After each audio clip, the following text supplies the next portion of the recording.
La agricultura costarricense ha sido uno de los pilares del desarrollo en nuestro país.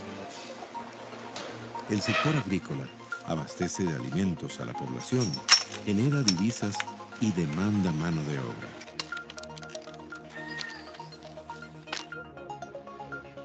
Uno de los principales retos para la agricultura costarricense lo constituyen las plagas y la inocuidad de los alimentos para proteger la salud de los consumidores. Al Ministerio de Agricultura y Ganadería, y dentro de él específicamente al Servicio Fitosanitario del Estado, le corresponde prevenir y controlar las plagas en los cultivos. En cumplimiento de la Ley de Protección Fitosanitaria número 7664, convenios internacionales, acuerdos bilaterales y decretos ejecutivos. Esta dependencia brinda un servicio de información y notificación sobre la normativa en materia sanitaria, fitosanitaria y de inocuidad de los alimentos ante la Organización Mundial del Comercio y los países miembros. Asimismo, mantiene contacto con los medios de comunicación colectiva, usuarios e instituciones afines. Realiza análisis de riesgo de plagas y mantiene control sobre las importaciones de productos vegetales y sus partes, para disminuir el peligro de introducción de plagas cuarentenarias o de interés económico. Emite autorizaciones de importación, certificados fitosanitarios, constancias de inspección y autorización para el tránsito internacional de vegetales e insumos agrícolas en puntos de ingreso. En los aeropuertos, fronteras y puertos realmente lo que se genera, el trabajo que se genera es toma e inspección, documentación, inspección y toma de muestras de los productos de origen vegetal. El Servicio Fitosanitario del Estado inspecciona y certifica la condición fitosanitaria de los productos vegetales para la exportación, labor que se realiza en los sitios de producción, empaque y puntos de salida, en donde finalmente se emite el certificado fitosanitario que da fe de que el envío cumple los requisitos que exige el país de destino. Para exportaciones, la actividad principal es la certificación fitosanitaria de todo lo que son los productos de origen vegetal. Sin el certificado fitosanitario no permiten el ingreso de ese material al país al que va. Venimos a hacer una inspección a la parte de agroquímicos. Esta entidad regula el registro, uso, comercialización e importación de los plaguicidas de uso agrícola. Además, vigila y controla toda actividad que se genera en materia de fertilizantes, plaguicidas y equipos de aplicación en el nivel nacional. El Departamento de Insumos Agrícolas realiza 3 funciones básicas. La primera, el registro de agroinsumos. La segunda, fiscalización de los agroinsumos en los puntos de venta. Y la tercera es la determinación de residuos de plaguicidas en frutas y vegetales. Nuestro objetivo general es monitorear residuos de plaguicidas en vegetales frescos y a la vez promover sistemas de buenas prácticas agrícolas con productores que producen estos vegetales. Nosotros hacemos los monitoreos en centros de acopios, en supermercados, en fincas, en ferias y en mercados municipales, en donde tomamos una muestra siguiendo todo un protocolo de muestreo que tenemos.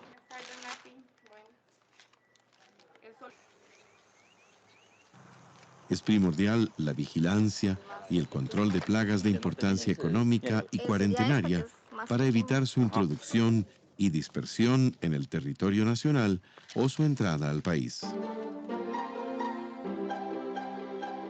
Se ejecutan campañas y acciones fitosanitarias para el control de las plagas.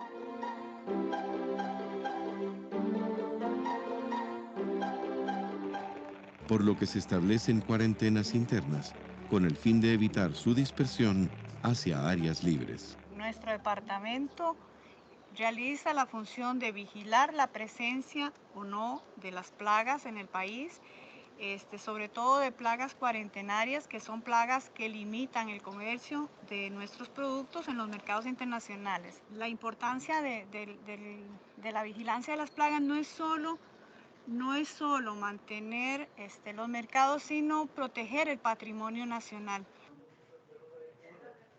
En los laboratorios del Servicio Fitosanitario del Estado se realiza el diagnóstico de plagas en material vegetal que ingresa al país, así como de plagas presentes en nuestro territorio, de las cuales se mantiene una lista actualizada.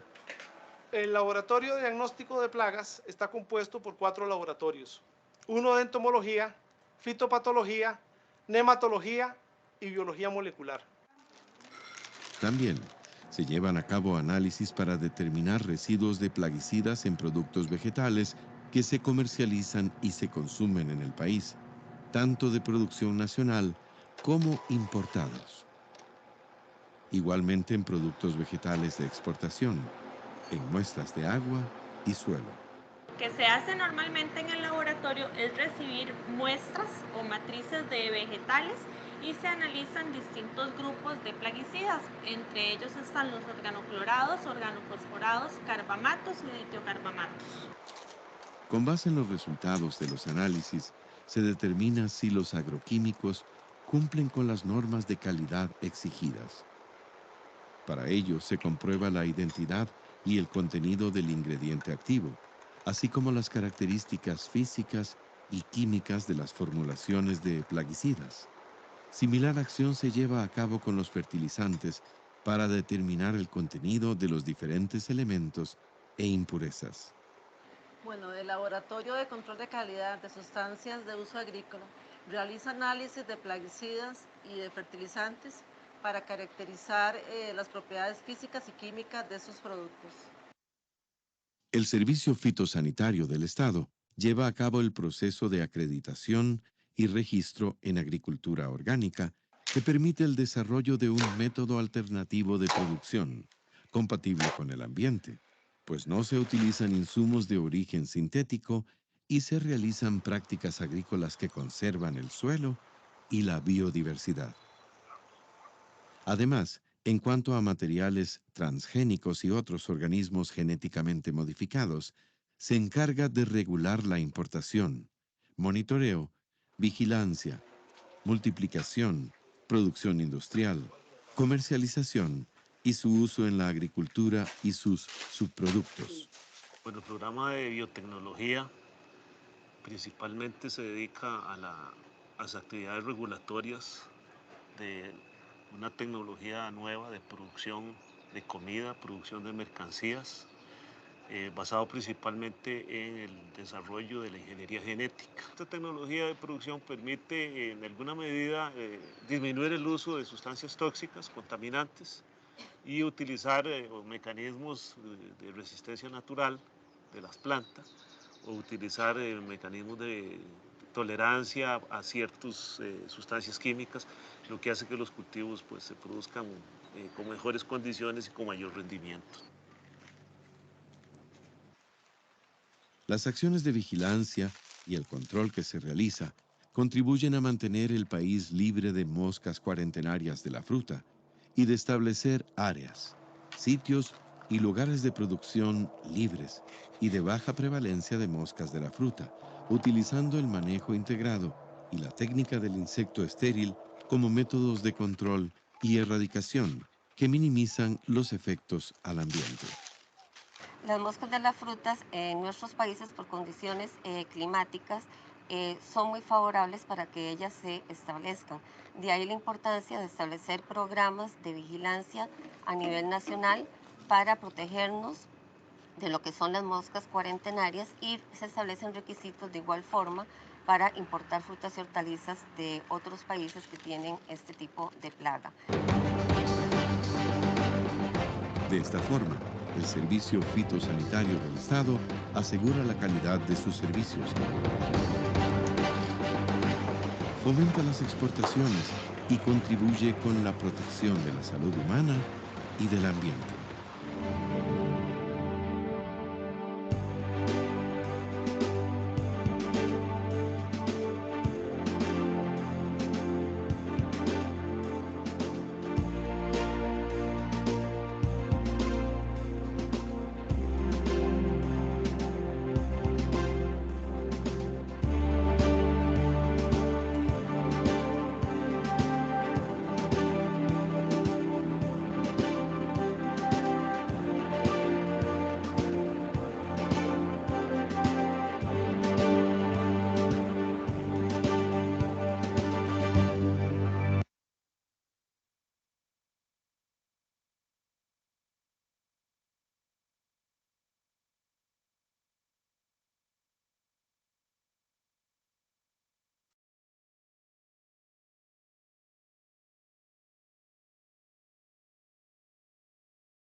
Muy bien.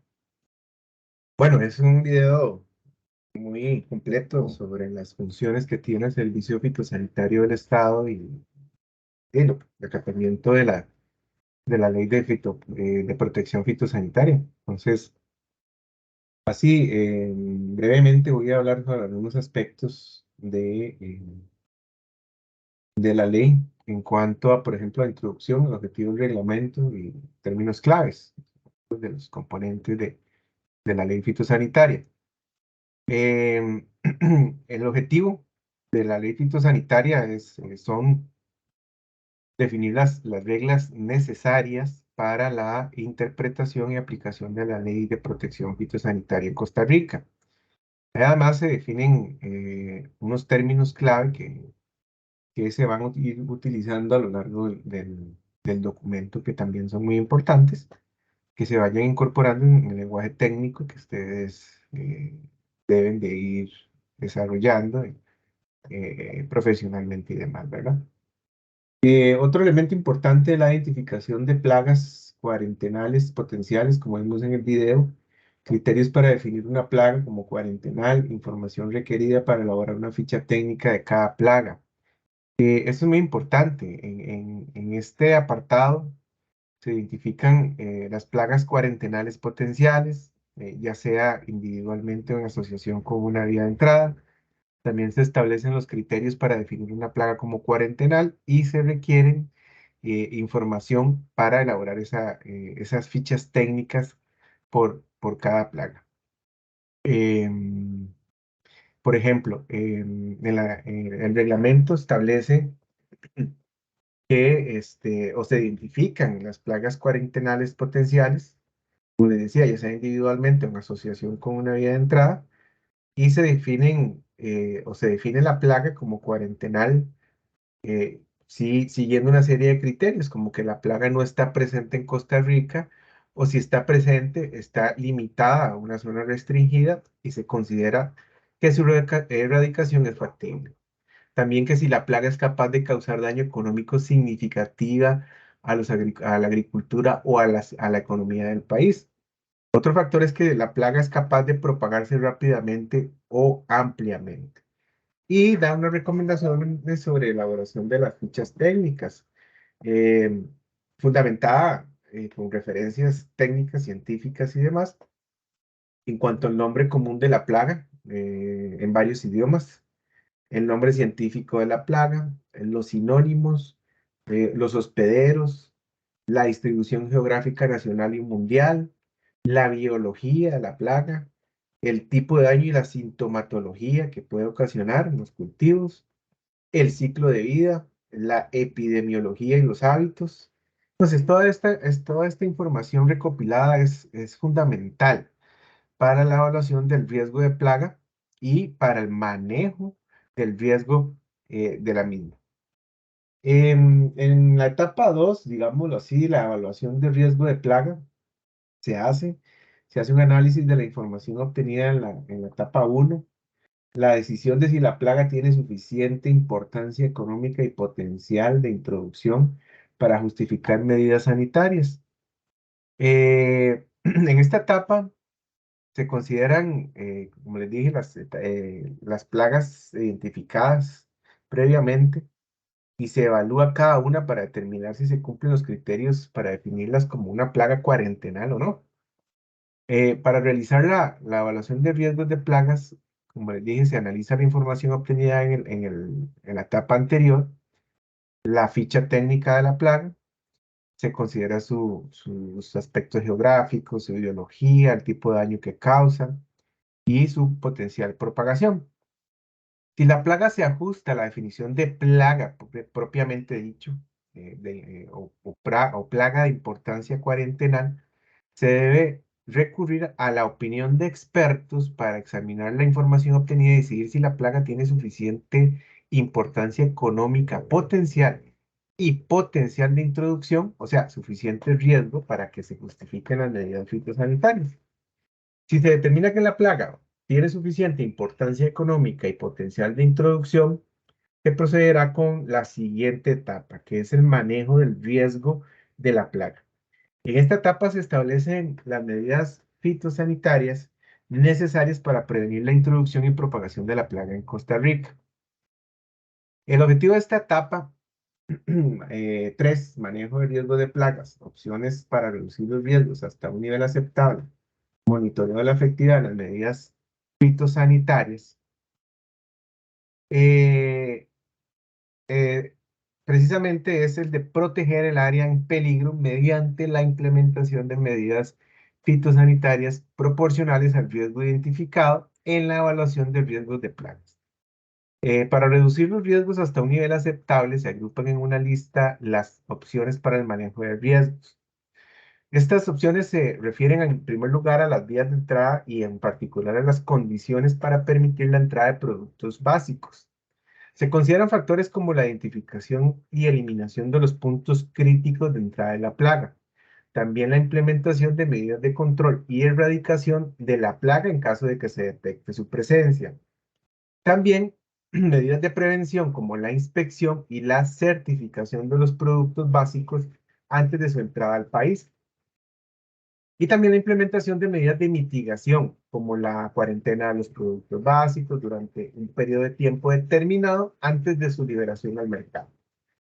Es importante monitorear la efectividad de las medidas fitosanitarias implementadas en un reglamento técnico específico. Si fuera necesario, se deben revisar las opciones para el manejo de riesgos y ajustar las medidas fitosanitarias en consecuencia. El monitoreo de la efectividad de las medidas fitosanitarias, recuerden que es fundamental para garantizar la protección de la agricultura y la economía del país. Una vez que ya tenemos etapa 3, llamémoslo así, sigue el proceso de documentación del proceso de análisis de riesgos de plagas. Aquí se recopila información requerida para la elaboración de un análisis de riesgo de plagas y costos asociados con la elaboración de los estudios técnicos.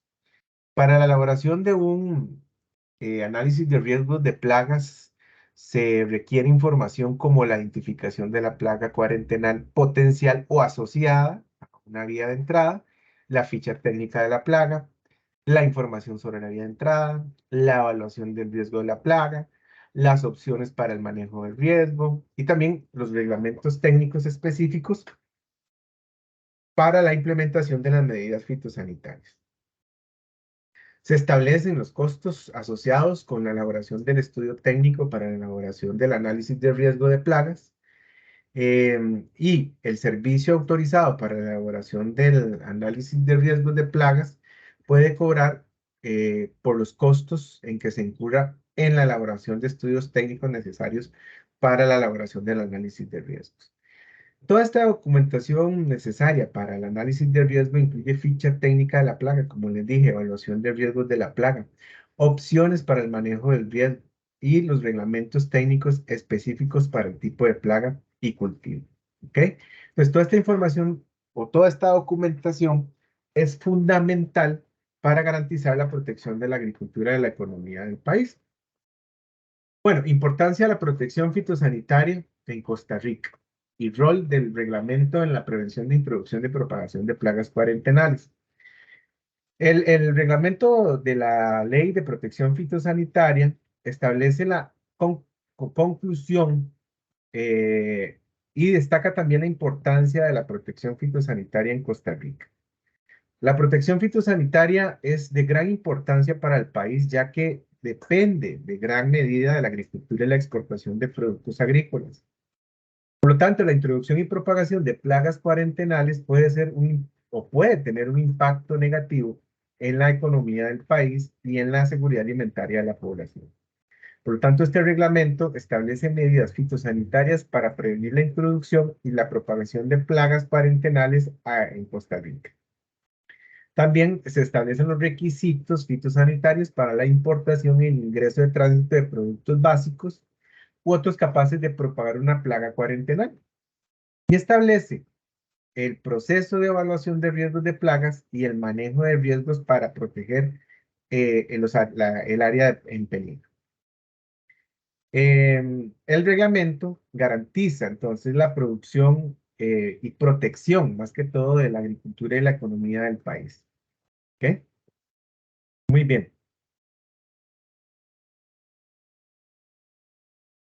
Bueno, no definir lo que era una plaga cuarentenal. Sí es importante definir lo que es una plaga cuarentenal. Una plaga cuarentenal es aquella que puede tener importancia económica potencial para el área en peligro, aun cuando la plaga no existe, o si existe, no está extendida y se encuentra bajo control oficial. En otras palabras, es una plaga que aún no se encuentra en el área, pero que podría tener un impacto económico significativo si se introdujera y si se propagara. Por lo tanto, hay que establecer o se deben establecer medidas fitosanitarias específicas para prevenir la introducción y propagación de plagas cuarentenales en el país. Bien.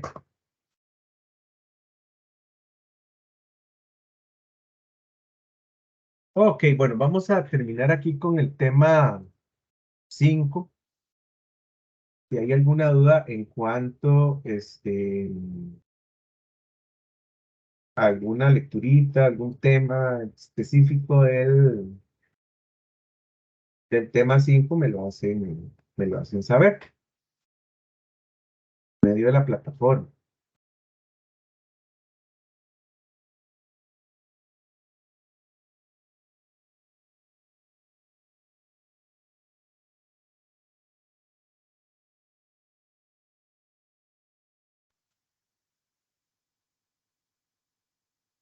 Recuerden que en la plataforma también dejo las diapositivas. Ahí me disculpan que no había, no había proyectado, pero todo lo que hablé sobre el reglamento de fitosanitario, la ley fitosanitaria y demás, está solamente en esta diapositiva. Es lo que estaba hablando ahorita previamente sobre plagas cuarentenales y cómo establece el reglamento que deben de manejarse, ¿verdad? Entonces, el reglamento a la ley de protección fitosanitaria es muy importante también que lo conozcamos, ¿verdad?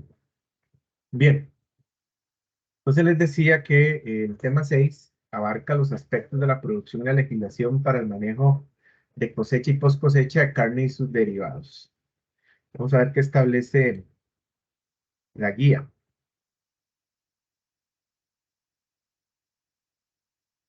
Bueno, son también muchos elementos, según la tabla de contenidos. Y ya hablamos un poquito sobre Global Gap en cárnicos, bueno, productos animales. Y ustedes pueden ver acá la guía de las lecturas para estudio independiente. La primera es composición química de los alimentos. Bueno, está acá en este caso unidad 12, carnes y productos. Bienestar animal, también muy importante. Transporte y logística pre-sacrificio. La industria de subproductos de origen animal. Usos industriales y energéticos de los subproductos de origen animal. Marco común de trazabilidad. Carnes. Requisitos para optar por certificación a exportación según SENASA. El resumen del procedimiento para exportar de SENASA y Global Gap, ¿verdad? En caso de buenas prácticas pecuarias, ¿verdad? Entonces, ahí sí vamos a ver un poquito. Yo a veces, más bien, pongo un poquito más en las diapositivas, en cuanto, por ejemplo, vamos a ver aspectos de esto de bioquímica de la carne, que también creo importante. Recuerden que no, si no está en la lectura, no se evalúa, ¿verdad? Definición de carne. Bueno, la carne es un tejido muscular que funciona como soporte y medio de locomoción del esqueleto del animal en vida. La carne está formada por músculo esquelético con cantidades variables de grasa y tejido conectivo. El término carne se aplica también a las partes comestibles de las aves de corral, carne blanca y mamíferos silvestres, así como a crustáceos y reptiles. La carne tiene proteínas cárnicas, que son contráctiles o de tipo contráctil y miofibrilares. Se encuentran presentes en el interior de la célula muscular y para ellas el músculo es capaz de contraerse, y por ellas, perdón. Son solubles en soluciones salinas concentradas e insolubles en la ausencia de sal.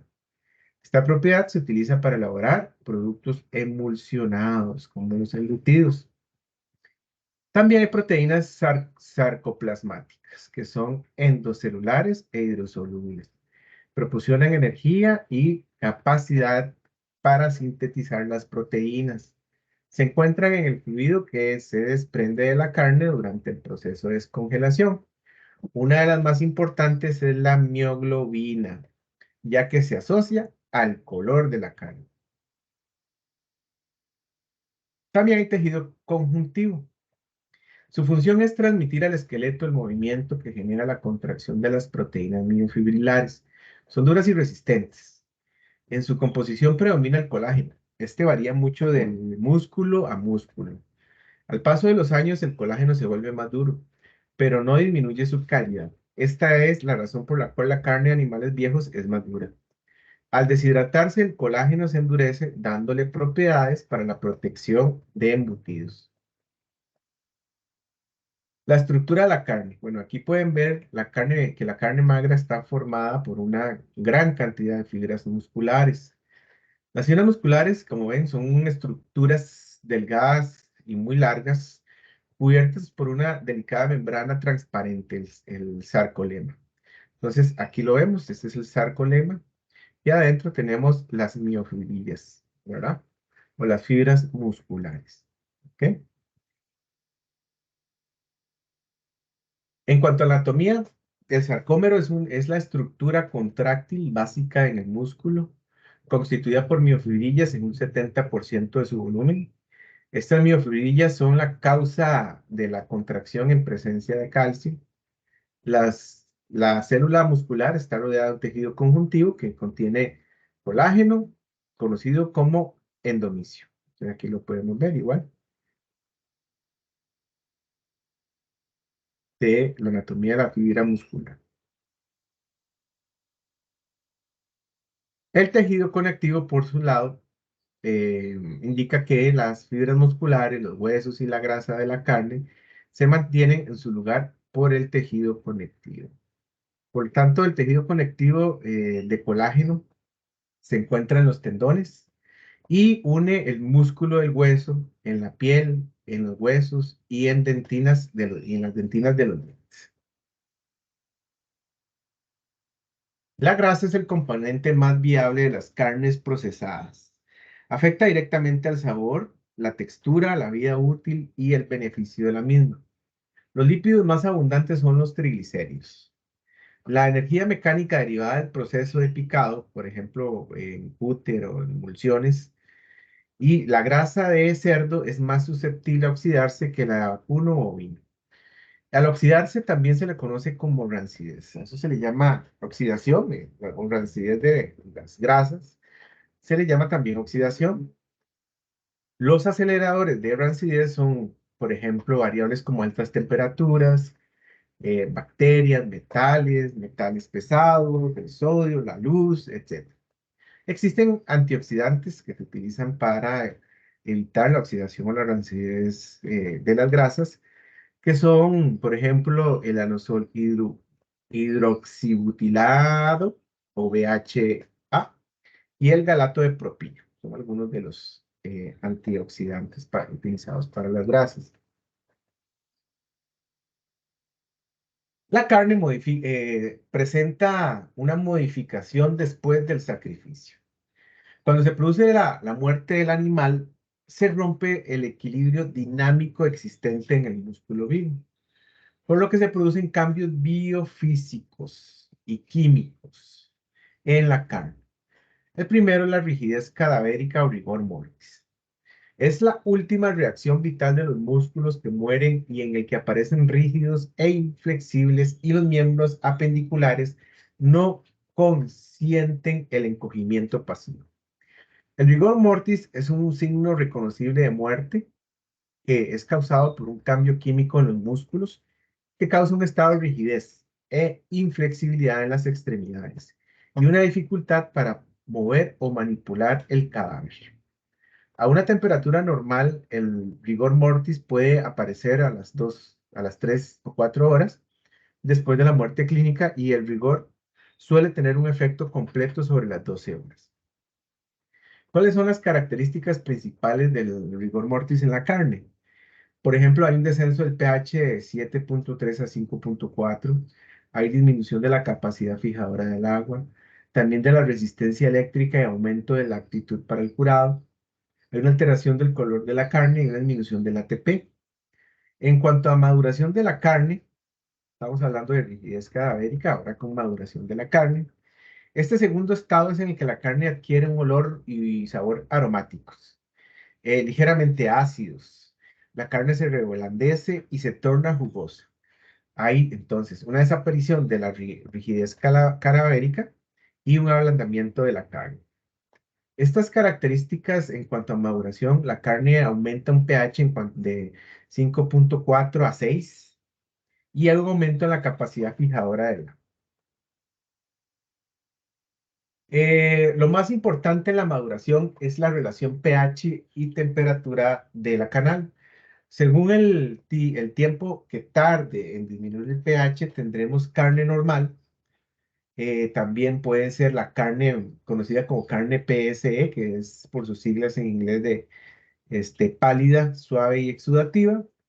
Y también la carne DFD, por sus siglas en inglés, de oscura, firme y seca. Ustedes pueden ver ahí los ejemplos en cuanto a color, por lo menos, de este tipo de carne, ya sea la carne normal, como vemos acá, carne normal, carne PSE y carne DFD. También lo vemos acá arriba, carne normal, PSE y DFD. Bueno, hablar un poquito de la carne PSE. Bueno, la carne PSD se produce se produce por un bajón, ¿verdad? Un bajón brusco de pH. La canal alcanza bajos pHs cuando la temperatura es todavía alta. Esto produce la desnaturalización de las proteínas, siendo estas incapaces de retener agua. El agua contenida antes en las proteínas miofibrilares sale al espacio intracelular. La observación al microscopio indica una estructura abierta, aumentando el volumen intersticial. Las consecuencias son carnes de alta exudación y carnes pálidas, indicando la desnaturalización de la mioglobina. Y aquí lo podemos ver. Recuerden, por sus siglas en inglés, de carne pálida, suave y exudativa. Aquí la vemos, pálida, ¿verdad? Se pone suave y tiene una alta exudación. Y también la podemos ver. Bien. Por su parte, la carne DFD, por sus siglas en inglés, de oscura, firme y seca, son carnes en las que no se ha producido una baja de pH, ya que carecen de reservas de glucógeno. La glucólisis es pequeña, con lo que los niveles de ácido láctico también son pequeños. El pH no alcanza el punto isoeléctrico de las proteínas. Al alejarse el pH de la carne del punto isoeléctrico de las proteínas, estas tienden a aumentar la capacidad de enlace. Esto significa que aumenta la capacidad de retener agua que queda dentro de las estructuras miofibrilares. Esta estructura es responsable de su color oscuro. Recuerden, son carnes secas y firmes, debido a la disminución del líquido intersticial. Y aquí podemos ver ejemplos. Carne DFD, oscura, firme y seca. Bien. Color. Las diferencias en el color de la carne se debe a los dos grupos de músculos de los cuales puede provenir, de blancos y rojos, que tienen este tono de acuerdo a las diferentes concentraciones de mioglobina que contienen, que es aproximadamente igual a las 3/4 partes del pigmento total de la carne, ya que el resto es la hemoglobina de la sangre. La res contiene más mioglobina que la ternera y el puerco. Los músculos más ejercitados tienden a ser de color más profundo. En ocasiones ocurren cambios inesperados en el color de la carne fresca, especialmente es notorio en la carne de res. Esto se debe a un cambio en la estructura de la mioglobina. Las moléculas de la mioglobina y la hemoglobina contienen un compuesto porfirídico de hierro denominado HEM.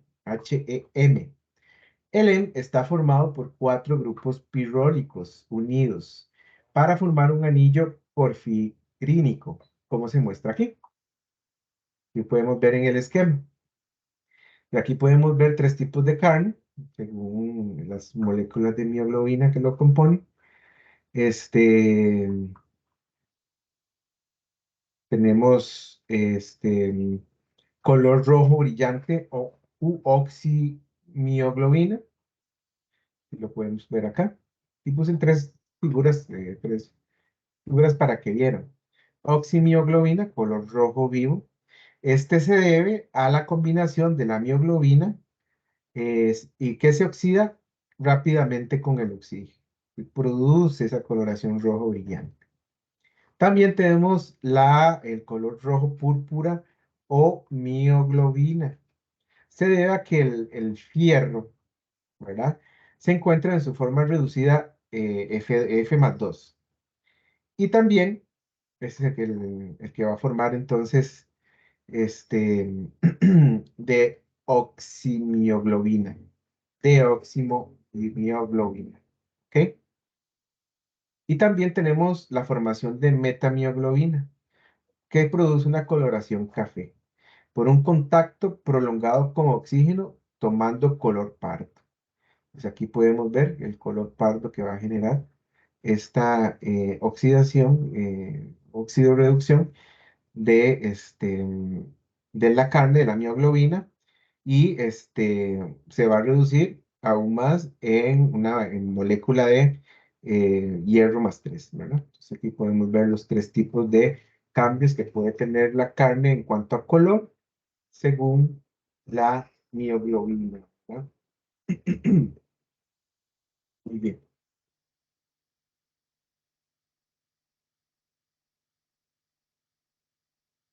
Ok, bueno, bienestar animal. Aquí también este tema yo siento que es un tema muy importante que debemos de ir conociendo, empapándonos un poquito más sobre bienestar animal. Entonces, aquí hay un videitos y sobre cómo lograr el bienestar animal en la explotación ganadera. Indicadores de comportamiento y bienestar animal, también muy, muy importante, véanlos, no son evaluables porque no están dentro de la guía de lecturas obligatorias, pero son muy importantes que formen parte de nuestra formación. Entonces, vamos a ver este videito de cómo lograr el bienestar animal en una explotación ganadera. Vamos a ver cuánto dura primero.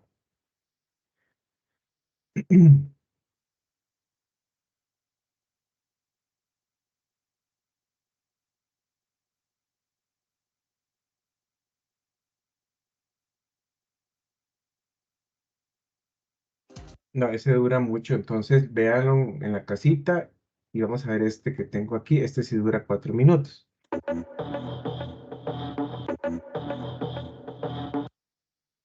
Vamos a verlo aquí.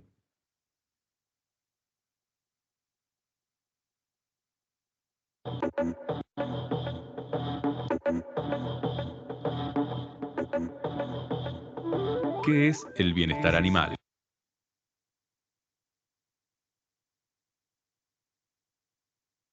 Bienestar animal.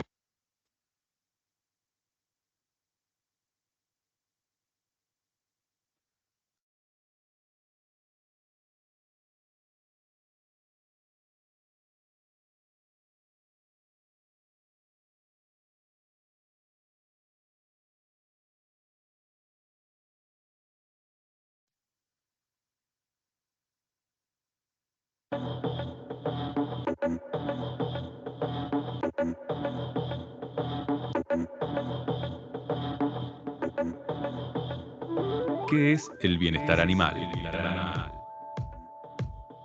El bienestar animal es un área de estudio compleja y multidisciplinaria en la que intervienen aspectos científicos, éticos, legales, económicos, políticos, culturales, sociales y religiosos. Puede definirse como el estado de un animal en relación a sus intentos por hacer frente al ambiente.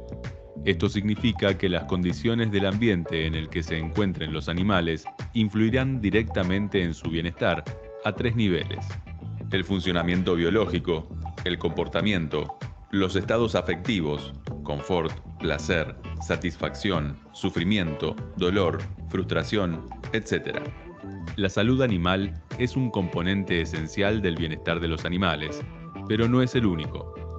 Las buenas condiciones de bienestar de los animales exigen que se los críe en situaciones de mínimo estrés, dolor o temor, que se les permita satisfacer sus necesidades nutricionales, sanitarias y comportamentales, que se prevengan sus enfermedades y se les administren tratamientos veterinarios apropiados, que se los proteja, maneje y alimente correctamente, que se los manipule y sacrifique de manera compasiva. Todas estas condiciones se encuentran englobadas en las mundialmente conocidas 5 libertades del bienestar animal: libres de sed, hambre y malnutrición, libres de incomodidades físicas o térmicas, libres de dolor, lesiones o enfermedades, libres de miedo y estrés severos, libres para expresar el comportamiento específico de su especie. ¿Se puede medir el bienestar animal? Existen diferentes metodologías para evaluar de manera objetiva el bienestar animal en las granjas, durante el transporte y en las plantas de faena, identificar las causas de un bienestar deficiente y asesorar a los productores sobre las mejoras. Para ello existen distintos parámetros a considerar, conocidos como indicadores, debiendo utilizarse siempre una combinación de estos en sus diversos tipos. Los indicadores de bienestar pueden ser de 2 tipos: directos, aquellos que pueden medirse directamente en el animal, o indirectos, aquellos cuya medición se realiza sobre el ambiente y el manejo, siendo los primeros los que traducen con mayor fidelidad el estado del animal. Entre los indicadores directos se pueden evaluar aquellos relativos a las respuestas fisiológicas, la salud, la productividad y el comportamiento animal. En cuanto a los indicadores indirectos, se pueden relevar aspectos del lugar donde viven los animales, por ejemplo, disponibilidad de espacio, estado de los corrales, presencia de reparo y sombra, calidad del agua y el alimento, y del trato que los trabajadores les brindan a los mismos. ¿Qué beneficios se obtienen al trabajar contemplando el bienestar animal? El cuidado integral del bienestar animal en cada eslabón de la cadena pecuaria, desde la producción primaria hasta su transporte, faena y comercialización, redunda en beneficios para todos los actores. Minimiza el estrés y el sufrimiento de los animales, disminuye la mortalidad, las enfermedades y las lesiones en los animales, merma las pérdidas y los gastos derivados de estas, reduce el deterioro de las canales, maximiza la productividad y la rentabilidad de la actividad, facilita las rutinas de trabajo diarias, disminuye los riesgos para el personal y califica el trabajo del ganadero, mejora la calidad e inocuidad del producto que llega al consumidor, mejora la percepción pública como consecuencia del trato digno y humanitario con los animales, y aumenta la competitividad frente a mercados nacionales e internacionales.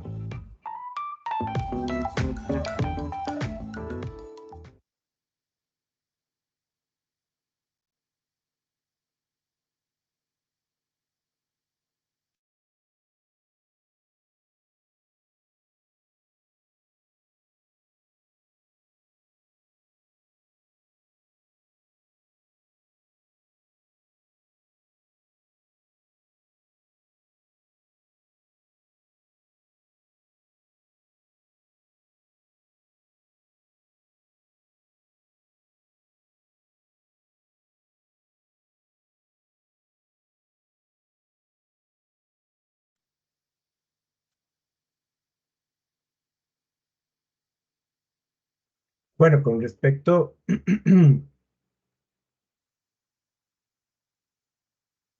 a la lectura sobre transporte y logística presacrificio, principios y tendencias en bienestar animal y su relación con la calidad de la carne. Y también qué es bienestar animal. Son elementos muy importantes que algunos tocaron acá y se complementan, como les dije, en esta serie de videos que yo les puse acá, que habla sobre cómo lograr el bienestar animal en una explotación ganadera. Por favor, véanlo. Y también no estoy seguro si en las exposiciones que vamos a tener sincrónicas incluye el tema 6. Si es así, y ya se asignaron los temas, y a mí me tocó el tema 6, pueden ampliar en esta parte de bienestar animal que me parece muy, muy interesante y muy pertinente, diferente, en cuanto a hablar sobre aspectos del bienestar animal, cómo lograrlo, y también indicadores de comportamiento, que también son vitales para poder establecer una explotación pecuaria como con bienestar animal, ¿verdad? Bueno, vamos a ver por acá.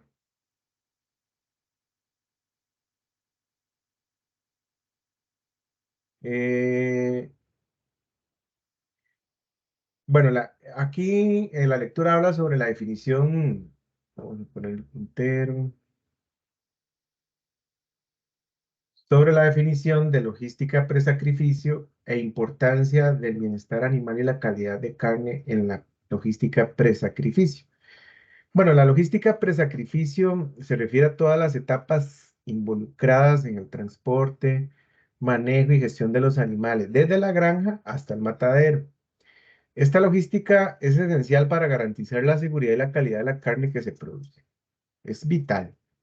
También es importante tener en cuenta que el bienestar animal y la calidad de la carne están estrechamente relacionados con la logística presacrificio.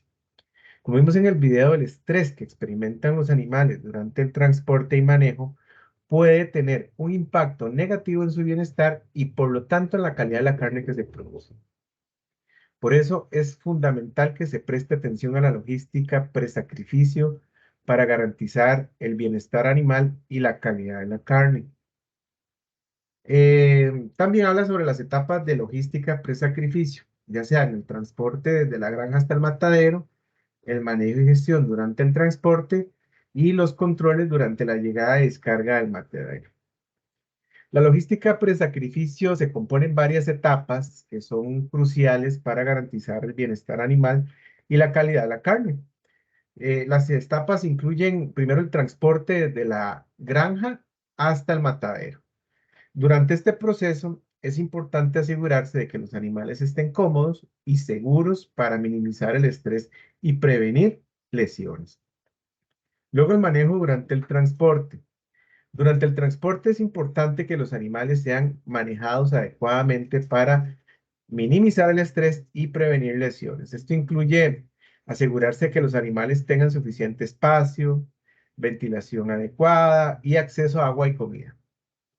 En cuanto a la llegada y descarga en el matadero, una vez que los animales llegan al matadero, es importante que sean descargados y manejados adecuadamente para minimizar el estrés y prevenir lesiones. Esto incluye asegurarse de que los animales tengan acceso a agua y comida y que también sean manejados con cuidado para evitar lesiones. La logística presacrificio es un proceso muy complejo que involucra varias etapas cruciales para garantizar el bienestar animal y la calidad de la carne. Por lo tanto, debemos prestar mucha atención a cada una de las etapas para minimizar el estrés y también prevenir daños o lesiones en los animales, lo que a su vez va a generar mejoras en la calidad de la carne que se produce. El impacto de la logística presacrificio en bienestar animal incluyen aspectos como el estrés y sus efectos en el bienestar animal, condiciones óptimas durante el transporte y manejo y la importancia de minimizar el estrés presacrificio. Como he venido diciendo, la logística presacrificio puede tener un impacto significativo en el bienestar animal. Ya sabré que durante el transporte y manejo los animales pueden experimentar estrés debido a las condiciones subóptimas, como la falta de espacio, la ventilación inadecuada, el ruido, las vibraciones, el hacinamiento, etc. Este estrés que se podría generar puede tener efectos negativos en la salud animal y en el bienestar de los animales, lo que a su vez puede afectar la calidad de la carne que se produce. El estrés puede provocar cambios fisiológicos en los animales, como la liberación de hormonas de estrés, que pueden afectar la calidad de la carne. Además, el estrés puede aumentar la susceptibilidad de los animales a enfermedades y lesiones, lo que puede afectar su bienestar y la calidad de la carne. Es importante minimizar el estrés presacrificio para garantizar el bienestar animal y la calidad. Esto puede lograrse mediante la implementación de prácticas de manejo como proporcionar suficiente espacio, una ventilación adecuada, el acceso a agua y comida y minimizar el ruido y las vibraciones durante el transporte. También es muy importante minimizar el tiempo de transporte y asegurarse de que los animales sean manejados con cuidado durante todo el proceso de logística presacrificio. Bien.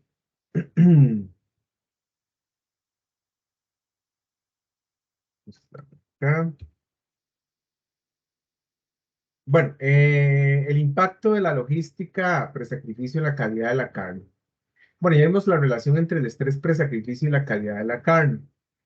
Les decía entonces que la logística presacrificio es un factor o un proceso muy importante que se debe de controlar para garantizar una calidad adecuada de la carne.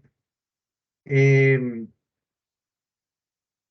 estrés presacrificio puede provocar esos cambios fisiológicos en los animales, en la liberación de hormonas de estrés. Por ejemplo, si el estrés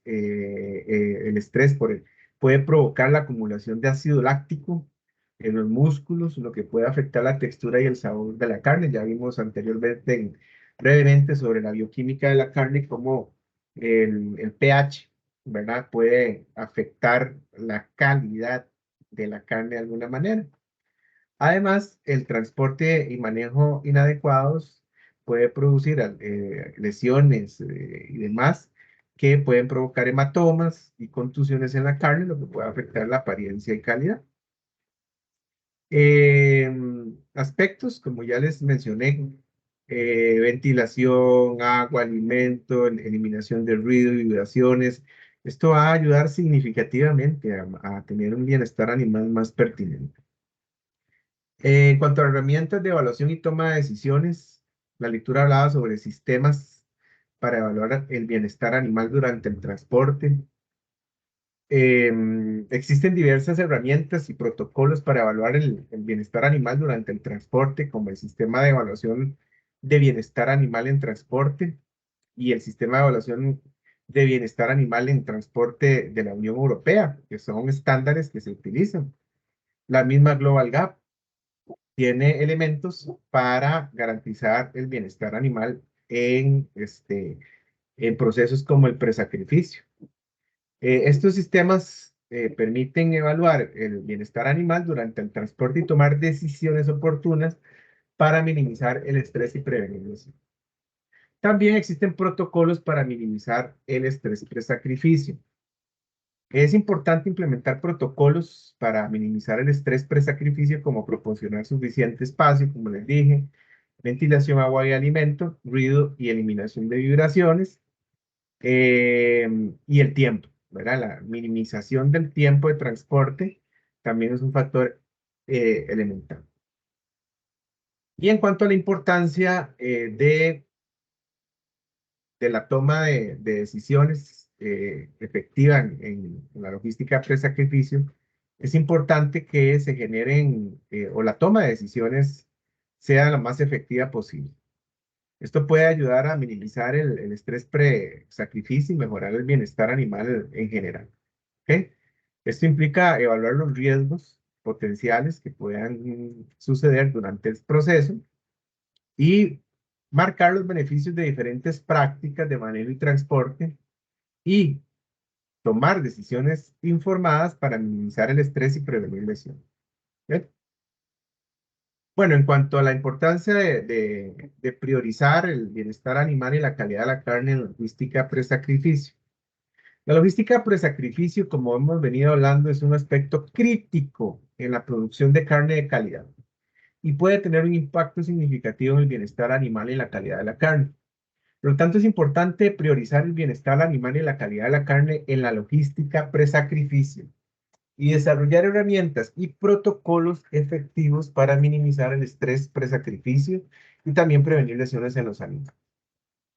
La implementación de prácticas de manejo adecuadas, como proporcionar el espacio suficiente, la ventilación adecuada, el agua y el alimento, minimizar el ruido, las vibraciones durante el transporte, el tiempo de transporte y demás, van a ayudar de manera significativa a controlar el bienestar animal.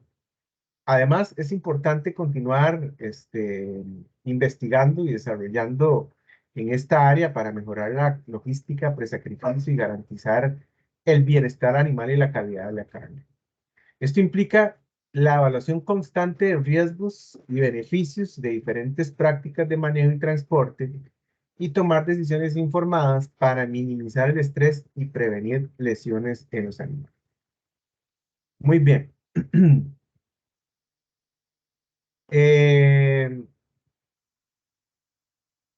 A ver. Diapositiva. Ok, ya terminamos por acá.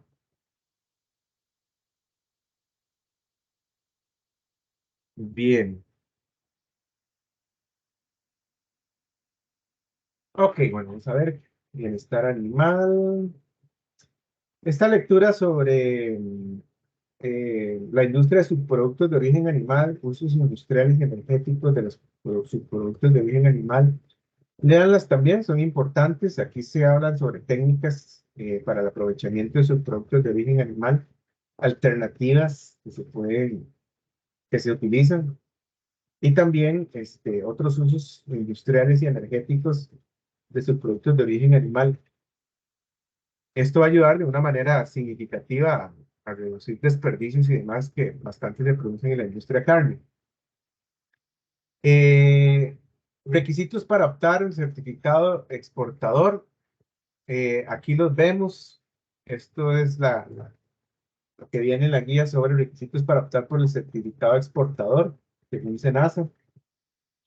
Se envía una solicitud al director a la Dirección de Inocuidad y Productos de Origen Animal de SENASA, donde se establece el nombre del establecimiento, número de certificado de veterinario de operación, productos y subproductos derivados de origen animal para consumo humano que se desea exportar, país o países, dirección física del establecimiento, elementos de contacto, teléfono y correo, nombre y firma del responsable legal, cédula jurídica en caso de que sea una empresa.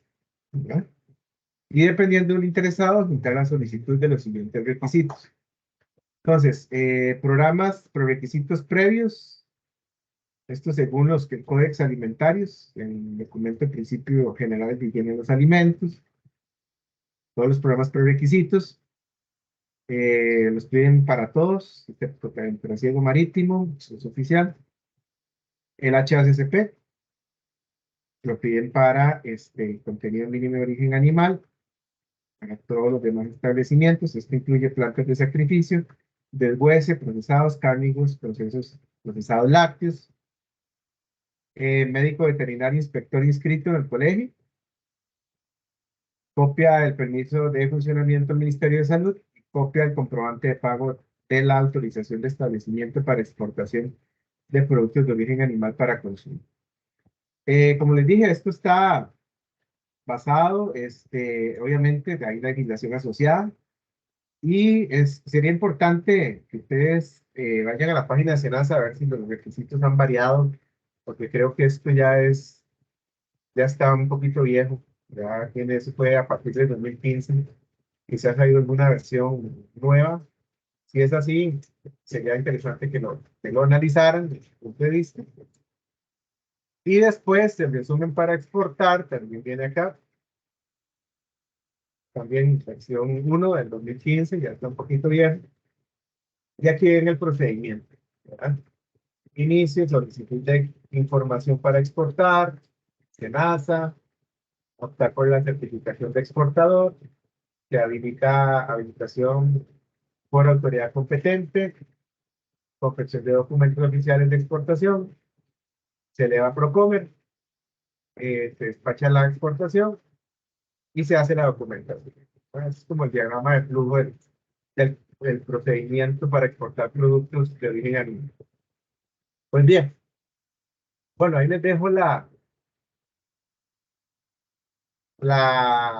tareita de buscar estos documentos, a ver si hay versiones más actualizadas, o más requisitos, o menos requisitos, etcétera, para que ustedes igual se familiaricen con los sitios de Internet de cada uno de los portales de Internet, de cada una de las direcciones en este caso de SENASA, lo que vimos de buenas prácticas agrícolas de ICO-EPA, ¿verdad? Entonces, ahí lo pueden ustedes navegar y actualizarse un poquito. Les agradezco que hayan visto la tutoría. Ya saben que cualquier duda, con mucho gusto. Muchas gracias y hasta luego. Nos vemos.